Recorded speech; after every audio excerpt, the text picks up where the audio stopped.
Theme B, on the other hand, focused on essential cross-sectoral processes and approaches to achieving sustainable development and provided the following workshops. Local governance and alliances. The workshop explored the benefits of improving local government capabilities with regard to the planning, development, and management of coastal and marine resources. It also delved into the role of media, the private sector, and civil society in environmental stewardship. Under skills and expertise, traditional knowledge, science and technology, and other innovative tools in effective coastal and ocean management programs were discussed. Capacity building and education for achieving sustainable development were also emphasized. The workshop on finance, investment, and corporate responsibility put forth opportunities to enhance economic development while strengthening environmental management. It explored partnerships between the private sector, civil society, and central and local governments in establishing a stable climate for environmental investments. The workshop on national coastal and ocean policies and regional collaborative arrangements identified key issues on national coastal and ocean governance and some experiences within and outside the East Asian region. It also considered actions to be taken by governments to develop their respective national coastal and marine policies.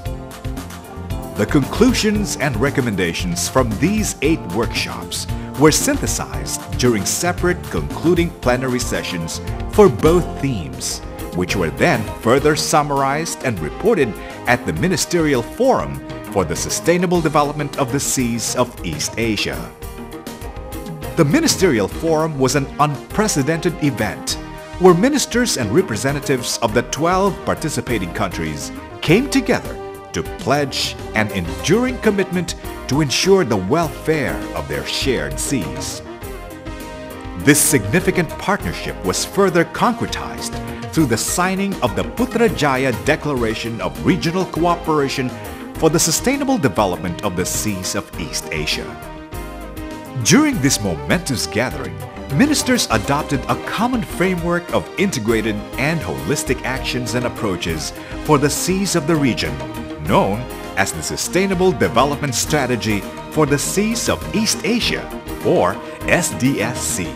We are gathered here today to adopt the Sustainable Development Strategy for the Seas of East Asia, for which we have all contributed in its formulation and implementation.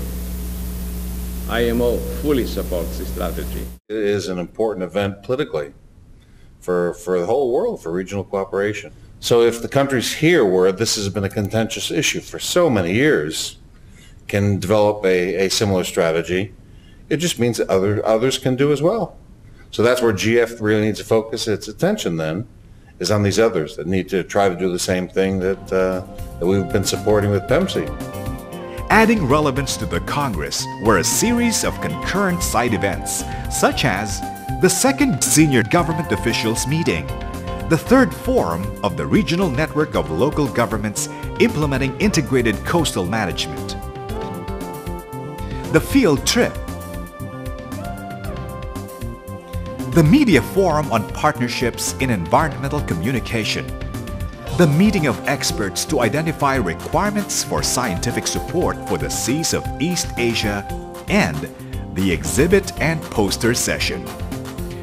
All these elements cohesively put together made possible one of the biggest and most significant international events for the welfare of the East Asian seas and its people. The East Asian Seas Congress is a testimony to the dynamic partnership that exists within and beyond the region.